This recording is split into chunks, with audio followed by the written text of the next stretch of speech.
Hi everyone, thank you so much for joining us. I'm resisting the urge to go and get some lunch, but to compensate for that, there will be some impossible burgers and nuggets available afterwards, so you can go and get them, but hang on in there for now. My name is Victoria Seabrook. I'm the climate change reporter for Sky News here in the UK. That means covering climate change, energy, the environment, but I do have a particular interest in food, not just eating it, but covering it as well, because it's such a huge sector. There is so much happening. It's changing so quickly. So it's a very, a fascinating story, and I think there's still a lot still to come. Peter, thank you very much for joining us and coming over from California to sunny London. The weather here is always this good, I can absolutely guarantee. Is this on? Can you hear me? Yeah. Can you all hear Peter okay? Can you give me some nods? Okay. Yeah, okay. No Fantastic. better city than London in the sun, right? Yeah. I hear it's just as good as California, actually. Feels like California. But you used to live here, don't you? So you know it. that I can't get away with that with Good you. So for those of you that don't know Impossible Foods, I'm sure most of you do, but it makes nutritious and delicious plant-based meat. It is the fastest growing such company in the US and number 2 by market share. It's probably best known for its burger. Yeah, for now. For now, which in all its glory isn't available yet in the UK, but that is something that we will come on to. It's available in a few countries, the US, Australia, New Zealand, Singapore, Hong Kong. Peter joined 3 years ago, bringing with him decades of experience in advertising and marketing. You don't actually look old enough to have decades of experience, but he does, including 9 years at Chobani, where he scaled the lesser-known Greek yogurt company into a $2 billion company. Right, so we're going to talk a bit about some of the bumps in the road for plant-based meat so far, some of the challenges, and what is still to come. But before we really get into it, Peter, I've got a few rapid, quick-fire questions for you to answer in one word, maybe two. Are you up for the challenge? I have no choice. You have no choice, it's true. I did just come off a plane, so go easy on me. Yeah, I know, I'm taking advantage. Okay, so Impossible Meat, is it better for you or worse for you than the regular meat counterpart, or as good as? Better.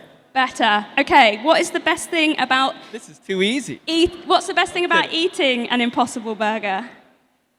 I love the taste of it. Best thing? You've got to choose one. Taste. Taste, okay. What is the biggest challenge facing the sector at the moment? Misconceptions.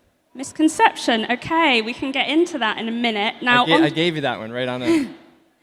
On to the more serious questions. Yep. You're eating your weekly Impossible Burger. What is your go-to sauce? Sauce? I'm just a simple ketchup guy. Straight up ketchup? Yeah. No mustard? Okay, interesting. No mustard. Interesting. And we call them... I put mustard on our hot dog. Ah, okay. I like a mix.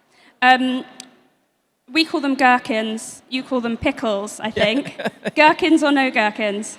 Gherkins. Gherkins. Okay. And finally, brioche bun or burger bap? Burger. Burger bap. Yep. Yeah, I'm with you on that. Yeah. And then just one for the audience. I'm curious to know here, who could be described as a flexitarian? So you try not to eat too much meat, maybe you eat less than you used to, you dabble a bit. Can I have a show of hands? Okay, all right, that's about half, I think. Yeah. And that is your key target audience. Yeah, I mean, I think, if you were just targeting vegans and vegetarians, in the US, you're talking 6% of the total population. But more importantly, you're not advancing climate because you're displacing vegetables. So I think in order for this to work as a business, as a sustainable business, you have to target meat eaters. And the meat industry is over $1 trillion addressable market. But most importantly, if you're not displacing animal meat, you're not saving trees, water, animals, avoiding GHG. So you're not actually achieving the mission unless you're getting meat eaters to eat plant-based. So you have to target meat eaters. Now, there's meat eaters that are meat only, that refuse to to try it, and so why would we target them right now? And then there are flexitarians. They're meat eaters that are open to eating plant-based, that often cross-eat.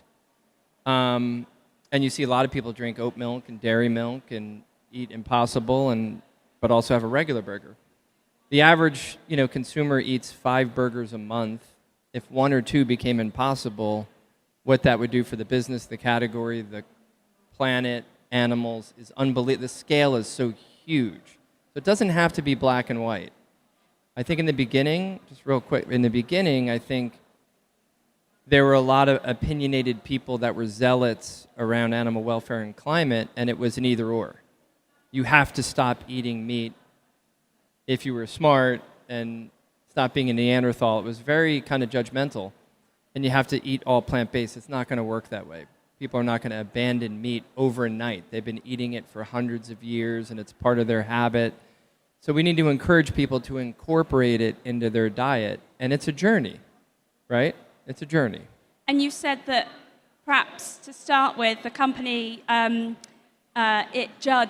insulted meat eaters rather than inviting them to try it. Yeah. So how has your strategy, your tactics changed since you came in 3 years ago? Yeah, I mean, I think we toned down a lot of the rhetoric, and I think, we had the wrong eye. We want to invite, not insult.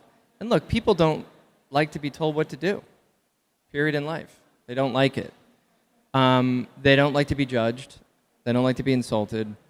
And they don't like preachy companies and brands. And we were all of that. So I think that's all toned down now. And we're leading with, and it's a complicated value proposition. Why should I eat it? Oh, it tastes good. It's good for you. It's good for the planet. It takes a long time to explain. So you have to lead with something. In the end of the day, it's food. So we have to lead with taste. So my simple way of putting it, it tastes good and it's good for you. That's upper funnel. That's going to attract the most people. And then as we go lower into the funnel, we can talk about GHG, animal welfare, if you have that appetite. We're at a climate conference. The reality is, and it's a sad reality, is not enough people in the world care about climate. So we have to educate people. So we led with climate, and plant-based meat became political, partisan, and now we're leading with taste and nutrition. Because in the end of the day, it's food, right? And people thought it was a kind of a warm beer, cold shower kind of option, where it was just a big compromise. And the reality is it's not. It tastes great. It's good for you. It's got 22 grams of protein. And you've got this great advert with, I don't know if any of you have seen it, it's kind of a Ron Burgundy style character, yes. Hyper macho, kind of slamming his fists on the table. It's not something you would have associated with the industry a while ago, or even a lot of the climate movement now. It's quite masculine. Masculine, do you think but also lighthearted. It's not taking itself too seriously. Because the other thing we heard is like, don't intellectualize my burger. It's a freaking hamburger. Like, let's not make it all intellectual. And in the end of the day, I had a hard day at work, and my job stinks, my kids are difficult, and I just want to have a burger and a beer. And you're making this an intellectual exercise, you're judging me. So we also can't be too righteous, we can't be too serious, so we're trying to be a little lighthearted about it, a little bit of humor. And is that partly in response to what's happening with the climate movement at the moment? There's been a bit of backlash. Climate is not as cool, if we could describe it as cool. It was not as cool as it was a few years ago. It's become politically charged in the US and in the UK. There's increasing political attack. So is that in response to that, to kind of by the way, the same things happen with the plant-based category, too. It used to be very cool. I mean, when Oatly went public and Beyond Meat went public, on the New York Stock Exchange, they were the most successful IPOs of all time. Fucking $200 million companies going public at $10 billion valuations. It was the coolest thing, the greatest thing since sliced bread. Investors gave them credit for forward-looking revenue, and it was the next thing. And the bloom kind of fell off the rose. Some of it was correcting because it was overblown, and then the bloom fell off the rose, and the sector started to decline, and those companies were not sustainable businesses. They didn't have gross margins. They weren't profitable. So now they're in the public markets. Everyone can look at the financials, and they're looking at that saying it's not even a viable business. So that put a cloud on everything. And then the meat industry called us processed, right? And they've called us a lot of things, but that stuck. Processed. And we haven't had a great answer for it. We haven't refuted that as a category collectively. We've done individual things brand by brand, but we have not come as a unified plant-based category to refute that. So and that's hurt. How do you refute that? Because there's a lot of talk about processed and ultra-processed foods, certainly in the UK, but it's a bit more nuanced than that, isn't it? Yeah, it depends what you're comparing it to, right? Like a processed sausage is no more processed, yeah, I mean, look, or meat. Or a fizzy drink, the reason why they said processed, because it has a long ingredient list. It has a long ingredient list, and it's all plant-based, because it has to mirror the taste of meat. It's not easy to make plants taste like a burger. So there's a long ingredient list, but that does not mean processed. Our definition, and by the way, it's interesting, in the UK and the EU, there's less processed food in the supermarkets. I think it's under 50%. In the US, 75% of the whole grocery store is processed. But no one cares. But people care when it comes to plant-based meat because the animal industry has a huge lobby, they have a ton of money, and they're very well coordinated, and they just keep repeating it, and it's stuck. But the way we look at it very simplistically is nutrient-dense foods are not processed. So we're delivering 10 grams of fiber, 22 grams of protein, 0 cholesterol, half the saturated fat, and a large, minerals, like iron and things like that. So delivering even more protein in most cases than the animal with 0 cholesterol, half the saturated fat. That's not processed. That's a nutrient-dense food, right, that your body can thrive on. So we don't have artificial things like Red 47. Then we hear the RFK thing and the MAHA. They're targeting artificial ingredients, like particularly food coloring and stuff like that, which we do not have. So again, that's another misconception, but we haven't really played offense and gone at that in a hard, big way. And so how do you plan to take that on? Is it harder at the moment? You've got a new president, Donald Trump, that famously loves his burger. You've got Robert F. Kennedy taking aim at ultra-processed foods, considering banning lab-grown meat. Is this dark clouds for the industry? It's not helpful. But I mean, you got to navigate through it. I think you do it through confidence and humility. You do it through building bridges and not judging. You do it by not politicizing it and making it a partisan issue. And you do it by inviting people to try it. We're just saying incorporate into your diet. It's, and we should also make it more simplistic, like it's 0 cholesterol meat. Who wants cholesterol? No matter if you're Republican, Democrat, young, old, rich, poor, everyone knows cholesterol is not a good thing. So we also should just talk about the food more simplistically. Right? It tastes good, it's good for you, it's got 0 cholesterol. We don't have to get righteous or judgy about it. And that'll inflame the issue in this macro environment, particularly this geopolitical environment. Yeah, there's certainly enough judgment. No doubt about it. Flying around. Yeah. And you've referenced the fact that there was a bit of a boom during the COVID years for the industry. Huge. It's tapered off a bit. There's a bit of a lull. Sales in the UK are down 4%. Yeah. What makes you confident that when you get the final regulatory approvals in the UK, because some products are approved here but not the kind of the golden ingredient yet, once you've done that, and it's already been 4 years in the making, what makes you confident that there is the appetite for these products? I mean, there's a lot of data out there on this. Yeah, look, I think, let me talk about it for 1 minute, generally speaking, then I'll go specific to the UK. The category is down globally, and there's some pockets where it's up, but it's shrinking. In the US, people are consuming less plant-based meat than they did 5 years ago. And that's pretty alarming, right? So we have to be open to trying new things, right? And there's a lot of reasons why that is. There's too many plant-based companies for the size of the market, so it's confusing consumers. Many of them don't taste good, so you never get a second chance to make a first impression. People are coming into the category, trying some, not liking it, and then judging the whole category. Then you had the politics and all that stuff, then the process stuff. So there's a lot of reasons. But what we want to do in the UK is just provide options for people. We have the best tasting plant-based, coolest brand. Yes, I'm biased.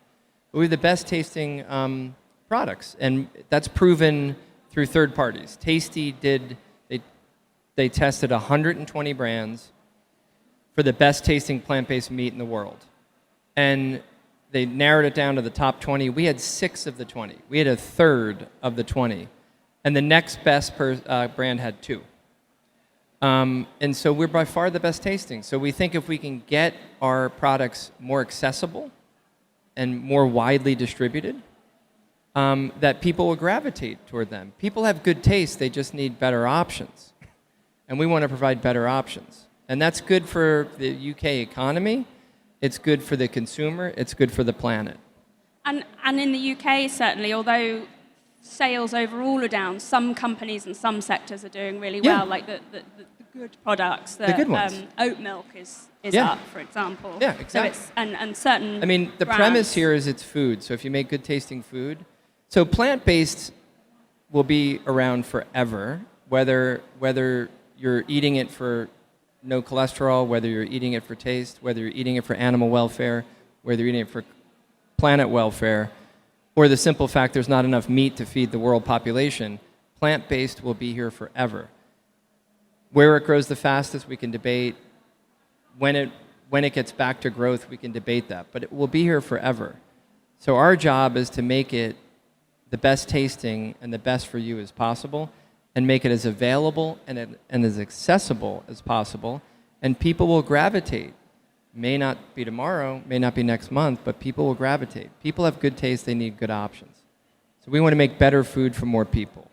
And you said at the start that perception was the biggest issue. What do you think is the misconception, and how do you want to be perceived? Yeah, look, I think it was everything we're talking about. Processed, right? It's woke. It's for Democrats. I mean, we hear all this stuff. It's bi-coastal. It's elitist. It's for academia. I mean, but that's how it was launched, right? I mean, look, Impossible Beyond Meat, they positioned themselves as a tech company. They were in Silicon Valley, and people were like, tech? We don't need technology. That doesn't sound natural. Lab grown. That sounds processed.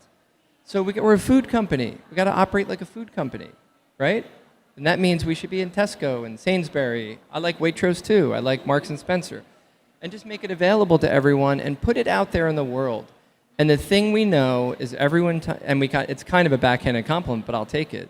Every time we get someone to try Impossible, they say, that tastes a lot better than I thought. It's a backhanded compliment, but it's a compliment. And 1 in 2 repeat, so 50% repeat. So much of this also is building awareness. Awareness is low. Distribution's low, so getting it more distributed, and then getting more people to try it. Trial is a massive driver of this, because 50% are going to repeat, and almost everyone's pleasantly surprised. And you've kind of pivoted away from the climate angle in your marketing a bit, Yeah. I think it's fair to say. And we've talked about how climate isn't as cool as it used to be. Do you think there's going to be an inevitable bounce back? Is it going to make a comeback? I mean, things come and go. Administrations come and go. Opinions come and go.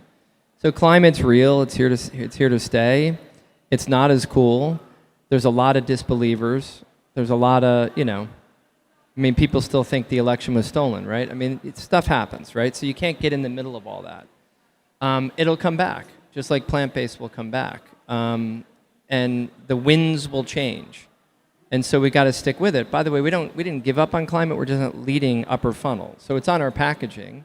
So 50 million pounds of Impossible versus 50 million pounds of animal meat is 76 million less trees cut down, 4.5 billion gallons less water, and 1.5 billion pounds of carbon avoided. So it's massive, the difference. How do you know that this is going to displace meat rather than add to people's diet, so that instead of having 4 burgers a week, they have 5 burgers a week? For example, I don't know who eats 5 burgers a week, but you take my point. Yeah, I take it. Because, meat consumption's at a very, very high level, right? So all the data we see, it is displacing, right? Because people are not adding another hot dog or 10 more chicken nuggets to their diet. When they're in the mood for a chicken nugget, we want us to be considered, right, for that eating occasion, right? And we want to make it on the shopping list when they go to, Tesco. And so all of our data suggests that the meat consumption, which is already at a very high level, is staying the same, and they're just substituting. That's why it's called meat alternatives. I hate that language, but that's what it is. It's kind of a substitute. What language how would you like us to refer to it? Because when I do stories about lab-grown meat, if we put lab-grown meat in the headline, it does really well, and all the companies in the industry says, please don't call it that. So it's a tricky one, and I know you're not exactly the same as, a company growing something, meat cells in a bioreactor. Yeah, I mean, people have an issue with plant-based meat, never mind lab-grown, right? They think I've heard all sorts of things, right?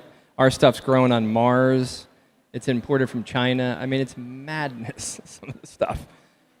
Look, I think plant-based meat's a challenge. I think that's a riddle. People like plant-based meat, maybe meat from plants, or cholesterol-free meat. I mean, we have to come up with a simpler vernacular. Plant-based meat people don't know what that is. How can a plant be meat? So even the very name of the category is confusing people. And I just wondered what advice maybe you have for maybe some of the people in the audience. We've probably got some sustainability professionals, people pushing initiatives within their own companies. Maybe the businesses work purely in that space with all of the kind of the backlash, the noise, the distractions at the moment. I think you have to stick with it. In the end of the day, we're an inherently sustainable business, right? Because we're making plant-based meat. There are many industries, like the airline industry, that needs a sustainability champion to limit the emissions, right? And they're not giving up. I just flew over here today. I read a whole thing on British Airways, how their whole emissions pledge for the next 10 years. So, look, I think sustainability is here to stay. Don't give up. Don't be discouraged. And just stick with it, because we need all of you, and the planet will be better as a result of you. So just don't get discouraged, and there'll be better days ahead. And supposing we're back here in 10 years' time, I hope we are, please have us back. But supposing we're back here in 10 years' time, what are we going to be talking about, and what are we going to be eating? I'm sure you're going to say Impossible Burgers. What about insects? What about all other kinds of innovation? Yeah. I think more plants, less insects, but we'll probably be talking about how processed animal meat is. So bringing that it's a class 1 carcinogen, but I'm not picking a fight with the meat industry.